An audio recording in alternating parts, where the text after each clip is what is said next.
For years, Asian gangs have created havoc and fear in London. In some areas, knifings and shotgun attacks are commonplace.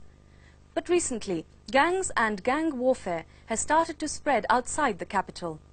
In Birmingham, the Sher-e-Punjab and Panthers, two of the biggest gangs in the Midlands, are inflaming old tensions between the Sikh and Muslim communities. Fatima Salaria investigates. Well, most of this caused by the Pakistani community itself.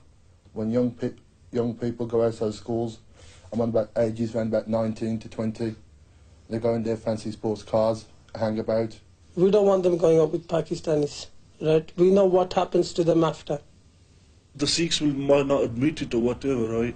But there's a lot of Sikh girls going out with Muslim guys and they don't like it. We've grown up here and we think we can mix with anybody if we really want to make a relationship work. So their attitude is, you know, from the dark ages. I don't know why suddenly they've decided that they're Indian and that's how they want to stay. Birmingham is not a city that's usually associated with gang warfare, and such tensions within the Asian community are even more rare. But over the last few months, there's been a dramatic increase in tension between young Muslims and Sikhs. They've formed themselves into two gangs: the Panthers, who operate in the predominantly Muslim area of Aston, while the Sher-e-Punjab stronghold is the Sikh-dominated Handsworth. The trouble started when Sikh youth began making allegations about the conduct of the Panthers. Shafaq Hussain is a local community worker who's been dealing with the gangs for some time. The starting point was that somebody, allegedly the Sher-e-Punjab, had leaflets out saying that the Muslim youths are coming around our schools, they're abducting our girls, and they're raping them and then putting them in prostitution.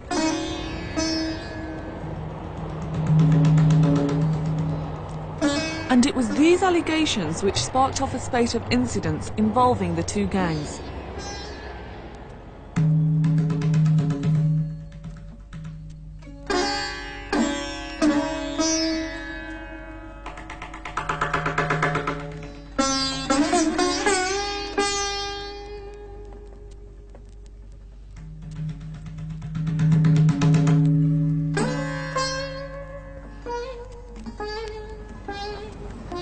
The Aston Panthers were formed in 1981.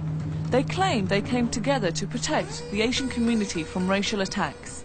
We had a lot of trouble with the skinheads them days, and we used to fight with the skinheads. And there was a group of us, right, and first we didn't have the name, but after we just thought the name, so we thought we'd have a name like. The Panthers vehemently reject claims by the Sher-e-Punjab that they are forcing Sikh girls to go out with them. They go out with us from their own free will. If they don't want to go out, that doesn't mean that, and we do not rape them. We do not embarrass them in any such way, as they have been saying that the Muslim youth do. Whatever the truth of the matter, it's clear that many Sikh youth resent Muslims going out with young Sikh women. In May this year, they formed the Sher-e-Punjab to try to stop such liaisons developing. Our aim is to get all these schools free of people standing outside them. We want a normal life. Girls can go to school, come back home without being picked up and taken out to town, taken out to discos, stuff like that. As long as that stops, we're happy.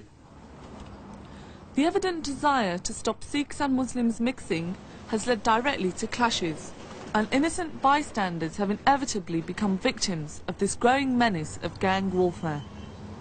The Guild Arms is a well-established public house in a quiet part of Aston. But in June this year, a large gang of Asian youths, disguised in masks, burst into the building. Well, I was working behind bar when 30 to 40 youths came through the lounge door and they just started smashing up everything. Gambling machines were, and chairs, tables, glasses were smashed up, all that, you know. A lot of furniture was smashed and all the windows. They smashed every windows. We heard rumours saying they came to look for somebody, you know, some sort of gangs there is. They wasn't local, that's for sure. It's against this background of violence that the most serious allegations have been made. The Sher-e-Punjab claim that young Sikh women have been abducted and raped. They say they've given evidence, including names and the number plates of the offenders' cars, to the authorities. The police promised us that they'll do the job before we step out of the way, and we stepped out of the way for a couple of months. Things just happened in the past couple of days, and information was passed to them, and we haven't heard nothing being done. Network East approached the police in Handsworth. We asked Chief Superintendent David Love whether he'd received any evidence. Personally, no, and I certainly don't know of any being received. Not in the specific terms that you're saying, in terms of vehicle numbers. And have you ever been given any information regarding the rapes or the abductions of women? To the best of my knowledge, no. In this prostitution and drug trafficking, it's ridiculous. I mean, there's nothing there which in evidence, and also the youngsters that you're dealing with every day, there's no way that those people will be involved in anything like that. Amidst the claims and counterclaims, the only views that have been ignored are those of the alleged victims, the young Sikh women. I think it's totally stupid. Why? I mean, it's a free country. Anybody can go out with anybody. I mean,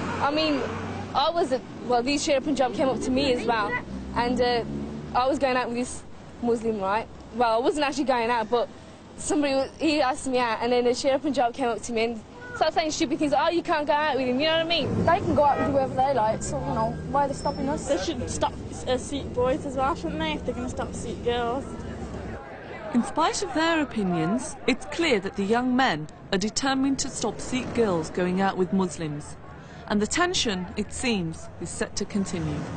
I mean, if the Sikhs go out and beat people up, say that don't go out with this girl because she's Sikh girl, that cannot be done, that will never be done here in England. I mean, this kind of small incidents could escalate in the wider community, and, you know, the pre-47 tensions between Sikhs and Muslims could come across. Well, if things carry on as if the daytime discos open again and people go outside the schools, exactly what happened before, the same thing's going to happen, because there's no way we're going to back out of the way now.